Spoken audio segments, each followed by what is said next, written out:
నేను ఎందుకు దేవుడు తీసుకెళ్ళి పలానా జాబ్ ఇచ్చాడు, పలాని కాలనీలు ఎందుకు పెట్టాడు, పలాని కమ్యూనిటీ ఎందుకు పెట్టాడు, పలాని సిటీకి ఎందుకు తీసుకొచ్చాడు, అన్ని యుద్ధాలు చేసి నేను ఎందుకు దేవుడు హైదరాబాద్ పట్టణానికి ఎందుకు తెచ్చాడు? ఓ మాట చెప్తాను, దేవుడు నేను ఉద్యోగంలో తీసుకెళ్ళింది, ఆ కాలనీలో పెట్టింది, పలాని ఫ్రెండ్స్ని నీకు చూసే అవకాశం ఇచ్చింది ఈ సమయము కొరకే. Your position is not an accident. Your place is not an accident. The place you are residing is not an accident. The church you are attending is not an accident. The school you are studying is not an accident.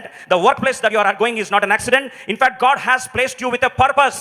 దేవుడు ఒక ఉద్దేశంతో నా ప్రాంతంలో ఉంచాడు. బహుశా ఈ సమయం కొరకే దేవుడిని తీసుకొచ్చాడు. ఈ సమయం కొరకే ఎస్తేరుతో అంటున్నాడు మొర్దెకై వచ్చి, అమ్మా నువ్వు చెయ్యకపోతే నీ ప్లేస్లో 100 మందిని దేవుడు లేవనెత్తుకుంటాడు, కానీ బహుశా నువ్వు వచ్చింది, రాణిగా అయ్యింది, కోట్ల ఆస్తికి నేను పడగలెత్తేటట్టు దేవుడు వారసులుగా చేసింది, రాజు పక్కన కూర్చోబెట్టింది, సింహాసనాన్ని ఇచ్చింది, రాజ సూషేను కోటలకు తీసుకొచ్చింది. For a time as this, దీని కొరకు పుట్టావు, దీని కొరకు వచ్చావు, దీని కొరకు జన్మిస్తున్నావు, దీని కొరకే నీ కంఠంలో ఊపిరుంది.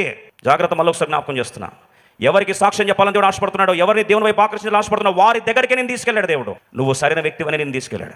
నువ్వు తప్ప వేరేలా పని చేయలేరని నేను ఏర్పరచుకొని తీసుకెళ్ళాడు. కారణ జన్మురాలుగా తీసుకెళ్ళాడు. పర్పస్తో తీసుకెళ్ళాడు. Don't play with your purpose.